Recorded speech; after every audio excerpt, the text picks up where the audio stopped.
When the PNP's orange wall collapsed in the 2020 general elections, one of the bricks to fall was Southeast St. Catherine, where Colin Fagan, the longtime MP, was unseated by a newcomer, Robert Big Rob Miller. And Miller is back for more heading into the next election. He is defending his title. His challenger this time, a medical professional, Dr. Alfred Dawes, who has a high national profile and on paper poses a strong threat to Miller's attempt to win the seat for a second consecutive time. This is Lead Story. We're primed on a Tuesday.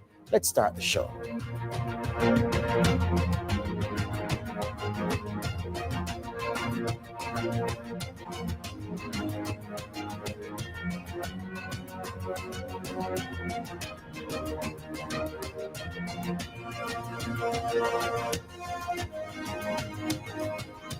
Welcome to Lead Story on this Tuesday. It is a good day. We are days before the anticipated announcement of the date for the next general elections. And I can tell you that any political campaign that is not yet in high gear is a political campaign for office that will fail, because all around the island, members of parliament, caretakers, candidates in waiting, all have been busy hitting the pavement, trying to drum up support among their constituents, trying to give them a perspective as to why they deserve to be sent to Gordon House for the first time or sent back for another stint. One of the men looking to go back is Robert Miller in Southeast St. Catherine. So what's the tail of the tape for Southeast St. Catherine showing? It's showing Colin Fagan, and I want my producer to work with me slowly today. He usually flits through very quickly through this section of the show. Colin Fagan beat a big name for the JLP back then at the 2007 election. Recall that this was the election when Bruce Golding led the JLP to victory, a wafer-thin victory. Margin of victory. Arthur Williams, a big name, sent to unseat Colin Fagan. He failed in that mission. He fell 305 votes short. Forward to 2011, the December 29, 2011 general election. Fagan again, this time Keith Blake, a popular man in the Portmore municipality, a councillor in St. Catherine and in Portmore. He fell 1,670 plus votes short of Colin Fagan, who opened up the throttle over Keith Blake. Come forward to 2016. Colin Fagan, Keith Blake came back for more. He said in the build-up to that election that he would win Keith Blake, but he fell short, 528 votes. Fagan still managing to poll over 7,000 votes to hold on to the seat. Come forward 2020, Fagan again. And this time the JLP switched out Keith Blake after his two unsuccessful bids, and they sent for Robert Miller. And look at that. Colin Fagan's vote share collapsed from in the 7,000s to just 5,720. Miller pulled out 6,844, a difference of 1,124. Now, if we could go back to the, before we go here, Mr. Producer, if you go back to the 2007 slide and take them one after the other, I'm going to look at something. So Williams, 6,987, losing for the JLP. 2011, Keith Blake, the first time he went into the election in 2011, the 2011 slide, 6,589, not good enough. Look at Fagan's vote share. And forward to 2016, Blake again, over 7,000, still couldn't touch Colin Fagan. And then in 2020, Miller, 6,844, and Fagan, as I noted, his vote share collapsing. The PNP vote really fell apart in Southeast St. Catherine in 2020, and Miller came home very, very comfortably ahead of Colin Fagan. And so, what about the local government situation? Well, before we go there, the margin of difference between the winning and the losing candidate in Southeast St. Catherine, 2007, 2.1%, 2011, 11.3%, 2016, over 3%, and in 2020, a lick under 9%. The local government picture, February 24, 2024, the PNP large and in charge in Southeast St. Catherine, independent city, the JLP's only beacon in a rather dark constituency otherwise. Waterford, Westchester, Edgewater, Bridgeport, illuminating the picture for the PNP, and they had a cumulative vote advantage of 1,777 over the Labourites. In 2020, in the general elections, this is how those divisions voted. 3 of them voted solidly for the Labour Party, giving a cumulative difference of that 1,124 that Big Rob Miller won by Waterford, the stubborn one, refusing to yield. 4, refusing to yield. Yes, Independent City, Westchester, Edgewater, Bridgeport, Waterford refusing to yield, holding for the PNP in 2020 amid an island-wide collapse of that orange wall. So that's the tale of the tape. Those are the numbers. Now we go behind the numbers to see Miller's road to victory, Miller's road to the defense of his title. And later on, we'll hear from Dr. Alfred Dawes, the route that he's plotting to get himself into Jamaica House, well, into Gordon House. And of course, he'll be at Jamaica House quite often, one suspects. So that's the map, the electoral map, Southeast St. Catherine, with the divisions laid out there. Clearly, you would have seen from the local government situation the fact that the PNP have control of the divisional picture, but where the Member of Parliament is concerned, that can't be undone, if at all, until after the next general election when Robert Miller goes forward to defend his title. He joins me here on set this evening. Member of Parliament, good evening, sir. Good evening, George. Good evening to your listeners. And viewers. Absolutely. This is TV. There you go. All right. I guess the obvious question to ask you is, your first stint as MP, how has it been for you personally? That's the question that's not normally asked of people heading into an election. It's something that I love. Mm-hmm. You know, I enjoy the moments, empowering lives, building infrastructures in the constituency, and just being there for the constituents. Mm-hmm. You know, it's a rewarding experience and a humbling experience. I appreciate the privilege. It's always a privilege for me to serve the people, especially in a constituency that I once lived. And I was schooled in that constituency. So persons serving those persons that represent, that assisted in my development, mm-hmm. It's a humbling experience to have serving them. If I were to draw a supporter of yours at random and ask them what impression Robert Miller has made on them, what do you imagine that supporter would say? He would say he's always accessible, he's always available, he's a hard worker, and he will tell you as it is. Mm. And if I pull somebody who's not a supporter of him, but not necessarily from a supporter of the rival party, but just not a dyed-in-the-wool Labourite, but a constituent looking on, what do you imagine that constituent would say? They will tell you that MP Miller assists and speak to everyone. Mm. Because that's just my nature. My office is not just for my supporters, mm-hmm. but my office is for the citizens of Southeast St. Catherine. I'm an MP for all. Mm-hmm. So I'm there for everyone. I'm accessible, and I try my endeavor best to try to empower lives. When you got into office, you were never involved in representational politics before at any level. So it was a serious step, a significant step up for you, but you were always very close to the politics. So it wasn't as if you were entering territory where you knew nothing. Yeah?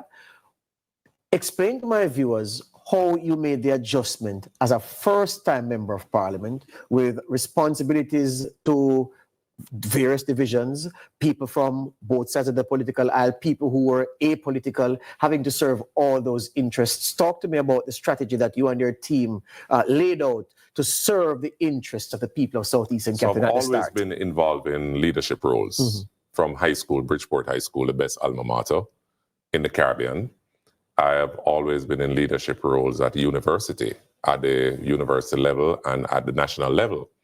I'm always involved in leadership at church, the Seventh-day Adventist Church, and also I've always assisted in campaigns for members of parliament and mayor. And you might recall that the first and only time when the Jamaica Labour Party won the mayoralship in Portmore, that was Keith Hines mm-hmm. at the time. I was his campaign manager when I served as vice president for G2K. Mm-hmm. My first campaign, however, was with China Robinson in the by-election. Mm-hmm. You know, I never knew that I would have entered representation politics, but my political mentor, my childhood friend, my brother, the leader and prime minister of the party, has always been grooming me in his constituency, mm-hmm. in the political sphere. And he was one of them that really encouraged me and said that after a long discussion, that I believe representational politics mm-hmm. is for you. And he said, for over 10 years, what better constituency to represent than Southeast St. Catherine? Mm-hmm. I did a poll in the era. We spoke about some stuff that will be unknown. And he said, I believe you're the best person to run this constituency. And the rest is history. All right. You still haven't told me about the part that you and your team plotted, but we can do that after the break. This is Lead Story Prime here on CVM TV. Robert Miller, the Member of Parliament for South East St. Catherine, in the house. Back with us on Lead Story Prime here on CVM TV on this Tuesday, looking at the race in South East St. Catherine. We'll be keenly watched on election night to see if Robert Miller can win for a second consecutive general election, or if the medic, Dr. Alfred Dawes, can get in for his first stint. Miller's background, yes, MP for St. Catherine, Southeast St. Catherine in 2020. Before that, he served Senior Advisor, Ministry of Industry and Commerce, a similar role at the Ministry of Education. Before that, he was an advisor at the Education Ministry, so he has experience at that level serving the country in those advisory roles. La Sierra University was where he did his master's degree and his first degree at Northern Caribbean University, NCU, the pride of Central Jamaica. So I want you to answer that question for me, Robert Miller, to just give those people who don't know you well enough, answer for them. How is it that a young man with the experience that you have, with the education that you had, his first stint in politics, how he approached the business of serving the people, having not served in representational politics before? So the truth is, working around the most honorable Prime Minister, I would have had a first-hand experience, but it's not the same as when you're elected as a representative. I would have geared myself, and it has to be something that you love, right? You have to love people, you have to love empowering lives, you have to love building infrastructure and placing stuff better than where you saw it. So in the constituency of Southeast St. Catherine, it was not hard for me. As I said, I once live in the area, I know majority of the issues that people faces, and listening to people, analyzing their issues and see how best you can solve those issues, because I tend to kick down obstacles and find solutions to clear that obstacles. I will agitate for their welfare. So in the constituency of Southeast St. Catherine, I believe that I have won the hearts of the people, and the people saw the genuineness in me and decided to give me the nod in representing them. All right. Your report card, because that is what the JLP says it is campaigning on its list of achievements. Your party leader has said that he will be instructing all of you to hold up that report card when you go to constituents to say, well, this is what I've done, give me another term and I'll do even more. What is on your report card as recommendations for you to get a second term? So my report card is clear, it's there. There are certain things in the constituency that I cannot do because the jurisdiction of the local authority. And we'll talk about road infrastructure first. I've done over 100 roads in the constituency since I'm elected Member of Parliament, although I'm responsible for just 3, which is Dawkins Boulevard, Passage Fort Drive, and George Lee Boulevard, because those 3 are gazetted. But when you look at Merkel Way, when you look at Penway, when you look at Robinson Close, when you look at Pomore Gardens, those areas not been resurfaced for over 40 years. When you look at the Bridgeport Business Complex, the Waterford Business Complex, over 50 years. And the REACH program, the Sparks program, couple blocks in Garvey-Mead, the Legacy program, Portsmouth Community, for example, and Westmead. I just completed around 15 roads in Bridgeport alone, division, where the REACH program would have done those roads. Anderson, that has never been done in a while. Guts, that have never been done in a while. When you talk about transportation, and as you know, that the school bus system will be rolled out soon in Southeast St. Catherine as well, because we won't be left behind. We have lobbied to the administration for the 7 and the 7A that runs directly to Waterford, back to Halfway Tree, and to downtown Kingston. Before it was Halfway Tree, downtown Kingston, to Waterford. Sometime when the buses are full, they will disperse the persons at the top of Waterford. They would have to walk down to Waterford, then to Christian Penn. When the bus is coming back from Christian Penn, majority of the time it's full, and they don't traverse into Waterford. So I lobbied the administration, and we brought back the 7 and the 7A. When we talk about infrastructure work, the Resilience Park is a main idea. And I just want to touch a point in terms of our road infrastructure. Majority of our roads are private. and 3 are gazetted, as I said. That's why I'm for the administration push in a one entity for all roads, because at the end of the day, voters don't business with who is responsible for this road. And also, when you talk about Heart Trust NT, there's a perfect plan in our constituency. We would have encouraged persons with the abolishment of the administrative fees and stuff like those, would have sent persons there. Stick up here before you go further with the heart, because I want to get the idea clear of private roads, because some of your constituents may still not be clear on what you mean by a road is private. All right, so when a road is private, that means it's not turned over to the municipal council. So are you saying that it is the developer who developed the complex who Absolutely. actually... And they would have to turn it over to the municipal council. And then when it's gazetted, it's turned over to NWA. Yes. But I'm for the one shop for all roads in Jamaica. So no private, no parochial, just one... Because, and then there's a strata in my constituency, which is Westport. We have no jurisdiction over strata. But I through the REACH program, I'm going to do some work and the mitigation that I got in terms of a road surfacing in December from the Prime Minister. I'm going to do a couple blocks in the Westport area. So you seem to be, based on what you are reading from your report card, strong on infrastructure, especially where roads are concerned. Is there a water problem in Southeastern Catherine? There is not necessarily a water problem right now. We have low scheduling, sometimes none, because there's a Maya program that is taking place. What's that? The Maya program is detecting leaks and ensure that the leaks are fixed and ensuring that we change the meters that are there in the constituency now. However, the constituency suffers from what is known as a sewage issue. And the sewage, there's a lot of sewage collapse, but immediately when those sewage collapse are there, we would fix them, but we need a total overhaul of the sewage system in the constituency. You would realize that those pipes are aged.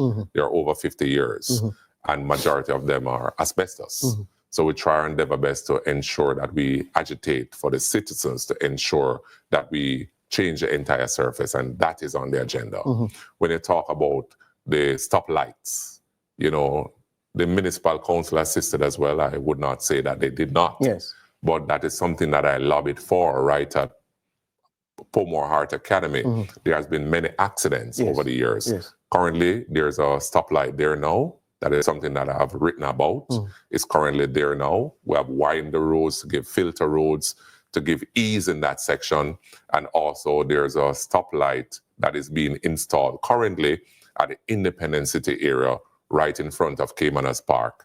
And those that's going to get a stoplight finally? It's up already. And it's just to be turned on. It's just to be commissioned currently now. We have been working in the constituency. We have been doing the work, you know, in terms of the Jam World. You know, we have done some work in Jam World with the Ministry of Culture, Entertainment and Sports. We have had Sting there a year before last December.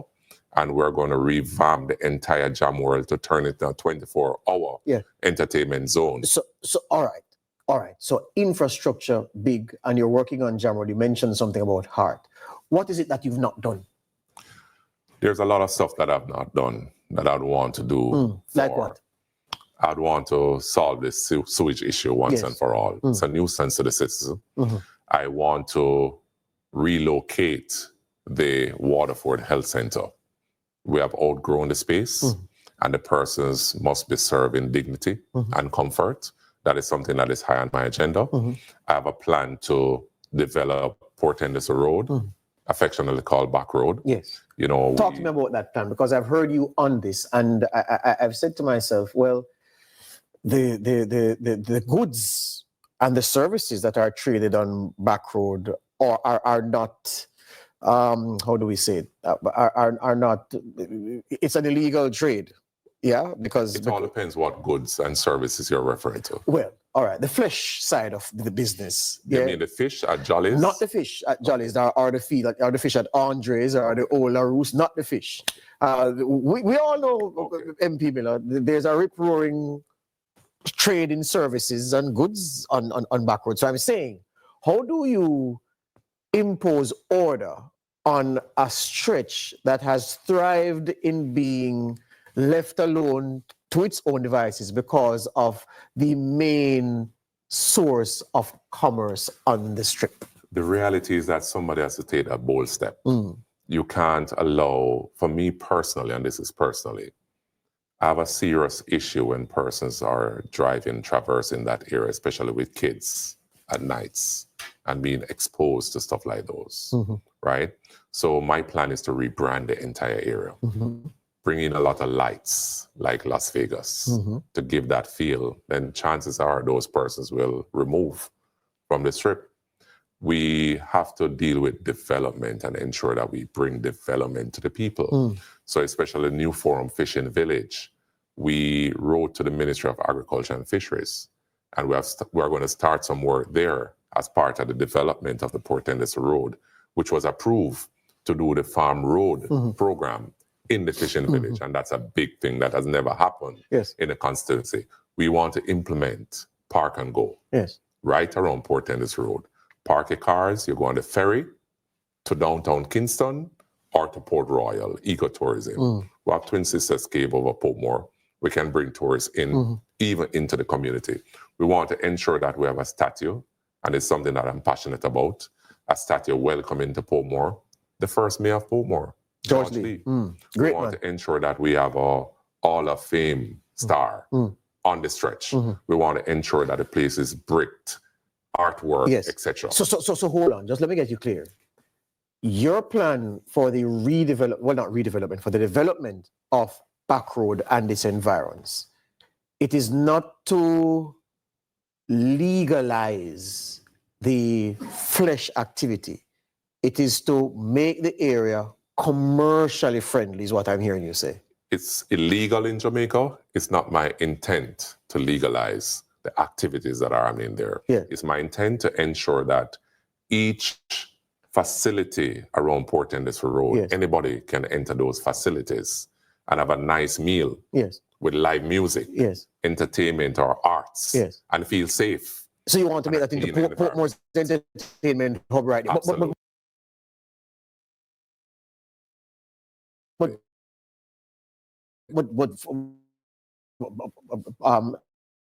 indulge me, MP.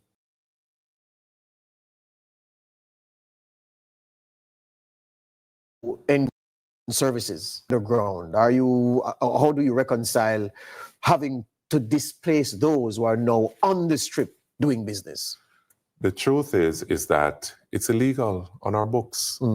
So the enforcement team, which is the JCF and the JDF, would have to deal with that. You know, my aim and my purpose as a member of parliament for Southeast St. Catherine is to ensure that the area that I have custody over and I'm representing for the people is adequate and persons have choices in terms of the areas. Around Port Enders Road, you have many seafood restaurants. Also the Dragon. It's a nice Chinese restaurant that many ambassadors visit. We want to ensure that the area is conducive for tourism and business and commerce. And when will I be able to go to Rodney's Arms in the night and feel safe?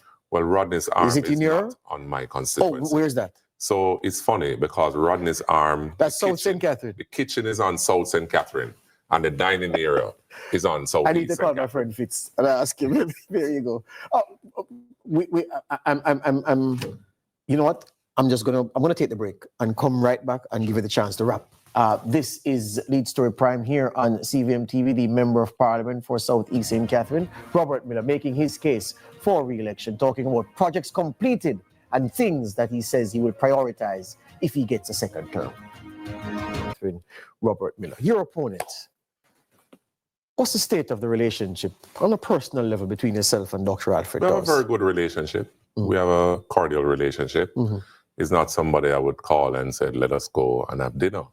But we have a very respectable relationship. The threat posed by him, what? The what? The threat posed by him to your continued occupation of the chair as Member of Parliament for South East St. Catherine. Serious threat or baby scheme, as they say in the streets? Well, I've never taken an opponent lightly. The reality is that I've shown what I can do. I've shown the work that I've done. And I'm very confident that I'll be victorious. I'm not complacent. So I'm putting things in place to ensure that I will be victorious when the election is called. No need to appeal to Labour Party supporters, and we know that diehard PNP supporters are likely to vote a certain way. The other voters in Portmore, in that part of Portmore, St. Catherine, Southeast St. Catherine, who are looking and still yet to make up their mind. I wanted to speak to them this evening. Why should they give you that endorsement come election day? I'm speaking to all the citizens of Southeast St. Catherine. You know me. You assisted in my development in this constituency. I have done my part. I have been present in your lives. I have been tried, tested, and proven. And there's a lot more that needs to be done in Southeast St. Catherine. I have been there for you through the thick and thin. I have been present at all sittings of the House of Parliament, agitating and lobbying for your welfare. Now is your time to be present. Now is your time to choose Southeast St. Catherine. Now is your time to choose Robert Big Rob Miller. Now is your time to choose the Jamaica Labour Party.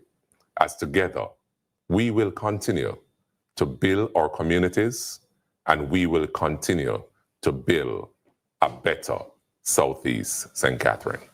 Thank you, sir. In your own words. Thank you very much, sir. All the best to you. Thanks for having me. Excellent. Robert Miller, the Member of Parliament for Southeast St. Catherine. Well, his political opponent is Dr. Alfred Dawes, and he will join me here this evening. So, in case you came in late, who is Dr. Alfred Dawes? He was the Senior Medical Officer at the Savannah Lamar Hospital.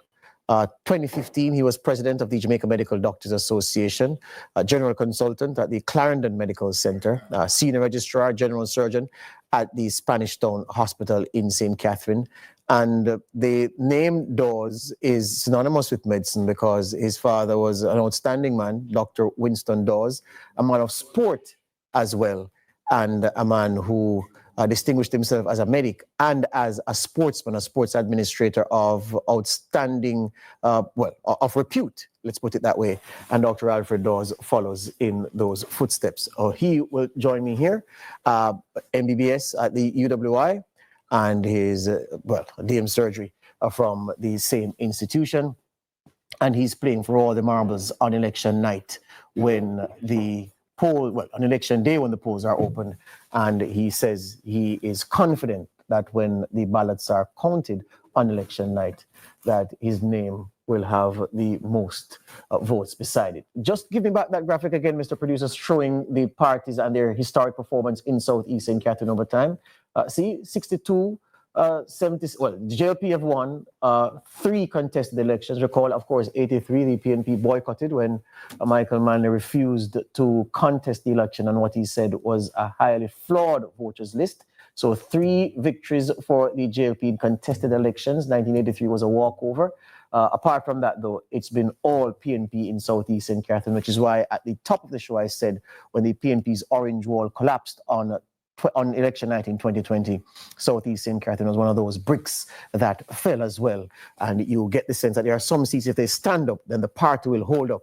And the PNP couldn't hold up if Southeast St. Catherine fell. So, of course, you see the responsibility on Dr. Alfred Dawes' shoulders to help the PNP return to Jamaica House. Good evening, sir. Good evening. How are you? I'm good. And good evening to all the viewers and those online. All right, good. Tell my viewers, Dr. Dawes, what is it that you can do for them that is outside of the capacity of the current Member of Parliament?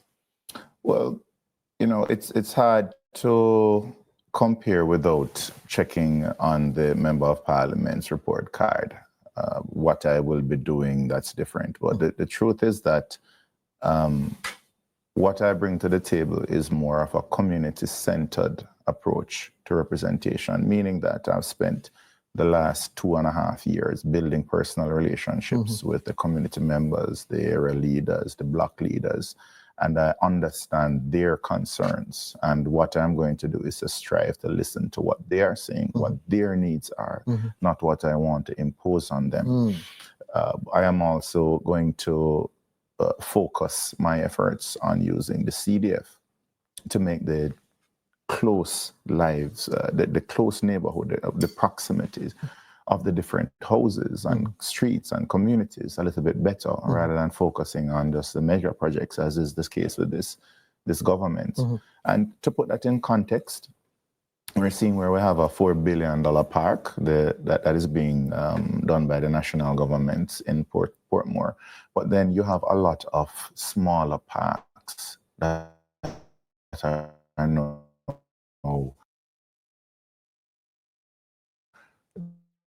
the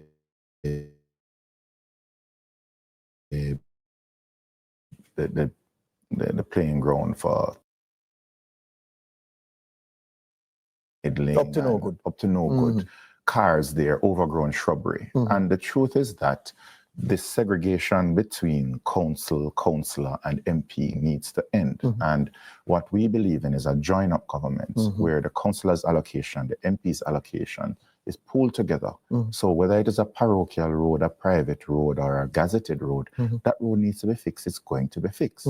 If it's a park that needs to be fixed, to be upgraded, that is what's going to be done. And should we form the government, which I'm confident that we would, one of the priorities we would have is that we would want to upgrade all of those parks into green spaces to make them accessible to the families, to have picnics for people to go out and just clear their head, because you want to make this urban jungle dormitory community designation of Portmore be a thing of the past. It has to be more of a suburban space, you know, dog parks, jogging trails, even exercise equipment built for the outdoors. You see that a lot in South America, Cuba, and so on. We want to bring that there. Communities that are active, who show some ownership for their common spaces. Those are the type of communities that you see in the blue zones, where people are happier, they live longer, their health indices are better because they manage their stress better. The family unit can't be just one person or a single parent going to Kingston to work and coming back over with their child. It has to be the neighbor, the friends, the cousins, and everyone has to consider themselves as a family unit, just like the good old days. It takes a village to raise a child. So it is that community-oriented development that I want to bring to Portmore, you know, in the former Southeast. And, you know, then you look at the different non-geographic constituents. Your elderly, we need to have better, what are their needs apart from companionship? Healthcare. Healthcare is big. Water for Head Center, I mentioned that. We want to go even further. One of the things that we have, and I'm giving away one of the manifesto items, is that we want to have our community health committees, where the community associations, the CDCs, they include in their mandate looking after those vulnerable in their respective communities, the elderly. And with that, we want to have nurses going out there to make sure that people are screened, people are taking the medication if they're not going to the clinics. Then the clinic comes to them with the screening and then ensuring that they're good. There are a lot of social determinants of health. People are trying to figure out whether they're going to pay their light bill or fill a prescription. The MP can assist with that. These are some of the ways in which we can look out for the individuals and the families within the community. Then you look at the youth. I don't have to wait until I am the MP to start doing some work. We have had back-to-school health fairs. We have had a very successful six-a-side football competition that saw the divisions each having their own playoffs, and then the divisional winners coming to the constituency finals. And that was a resounding success. People loved that. And now we're planning to have our netball rally on the 10th. And that is for the ladies to come in. And the whole idea is that there has been, again, each division looking after themselves, you know, without the input of a central MP assisting and coordinating. That's going to change after September 3 or whenever the election is called. Clarify for me. And it was important for me to give you the space to speak, because it is your vision that you're articulating. I'm not on the ballot. You will be. And so the people need to know what it is that Dr. Dawes has to offer. But here's the thing. So this overall approach, I'm looking at your strategy, that your philosophy rather, and you've put some strategy in it. The tactics will sort themselves out. So you're saying that rather than focus on a huge park on the former open lands at Portmore Mall, where I used to play ball when I was in high school. Yeah, good to see it transform. But you're saying that, well, while that is welcome, it is in the community. So it makes no sense, you're saying, to have this grand thing right there. And it's just bush outside your windows. And you can't play ball, you can have a communities, a citizens association meeting. So you're saying that that's what you're going to cure. The duty of the MP is to build communities. And when you build communities into better communities, you get better divisions, better constituencies, better parishes, and a better country. Hold that point. Hold that point. We're going to take the break right now. This is Lead Story Prime. Back with us here on Lead Story Prime on CVM TV, talking to Dr. Alfred Dawes, the PNP's candidate in waiting in Southeast St. Catherine. His task is to unseat Robert Miller, add that one to the PNP's tally as they look to build critical mass, trying to get to 32 to take charge of Jamaica House. He says his philosophy for Southeast St. Catherine is to build the constituency one community at a time, one division, improve the divisions one at a time, and so he'll have a strong constituency and be doing his part to building a strong Jamaica. So, Dr. Dawes, this approach that you have, from the community level, you say that this is what you say your approach is to listen to your constituents. So I imagine then that this vision you have, it was informed, was seeded by what the constituents have told you that they'd like their MP to do. Yes, and I can't help but bring it up. There is a massive water problem in Southeast St. Catherine. I disagree with Robert. The calls are coming in daily. There is an issue. There have been several meetings with NWC, and I would say that it is a major problem. It is a major concern that has been coming up, not just with the informal discussions that we're having, the complaints to myself, the councillors, as well as polling data. So, being on the ground just reinforces this thing. I have run, and I mean, I can't let out the cat out of the bag now, but I have run a dual campaign. So a lot of people see my social media campaign and they think that, he's a social media campaigner, but I've been very deliberate to keep most of my social media campaign on national issues that will, I guess you could say, affect the standing of the party. But all politics are local. And the fact of the matter is that, unbeknownst to a lot of people, I have been spending quite a bit of time on the ground. The rumor is that you're nowhere on the ground to be seen. Well, because they're looking for me on social media. But the 9 nights, the dead yards, the grave diggings, all of my churches, I don't post, not even a quarter of that. Just coming from one community in Garvey Mead, last night I was in another one in Independence City. Nobody would ever know that. As one person called it, it's termite campaigning, because you don't know the termites in your house until you fall through the floor. Disaster strikes, yes. And the truth is that at this point, I can safely say it, because so far ahead right now that I don't think that he can catch up. You're so far ahead in the polls, though. Well, I wouldn't say in the polls, in terms of the groundwork. The groundwork. Okay, good. The polls,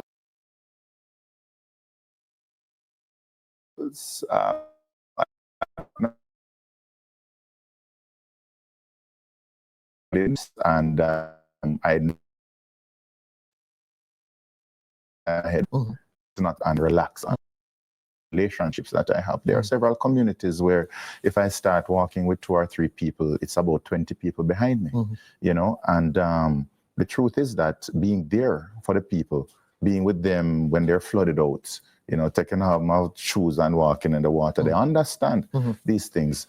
When you have someone who is going to show you the ice box with the insulin medication and ask you for some assistance to buy a fridge because they don't want the medication to spoil, and you understand that, those people go and talk. They're not going to post about it, and it's not going to get to your ears. But the fact of the matter is that the people who see me all the time, they understand that I'm there with them. When you say Southeast St. Catherine has a water problem, zero in on it for me, because here's the thing. Many constituencies in which there are water problems, it stems from they don't have the water infrastructure. So there's no pipe, and then there's no tap. See, the thing we call, we turn on the pipe. No, you don't turn on the pipe, we turn on the tap, but leave that for another time. They don't have any pipe, and they don't have the tap in their house. I can't imagine that that's the case in Southeast St. Catherine. So what's the nature of the water problem they have? The pipes are there. There's just no water.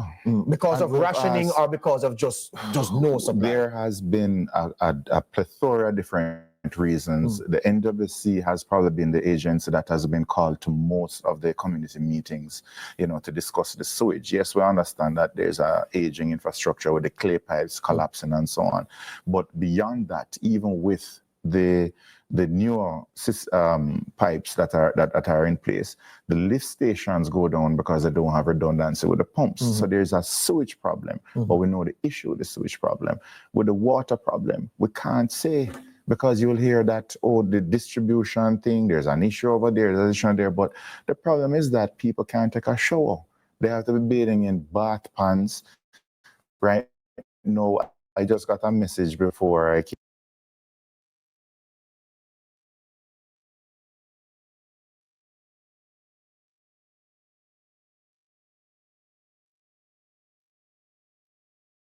came on when the discussion was being taken place, was taking place.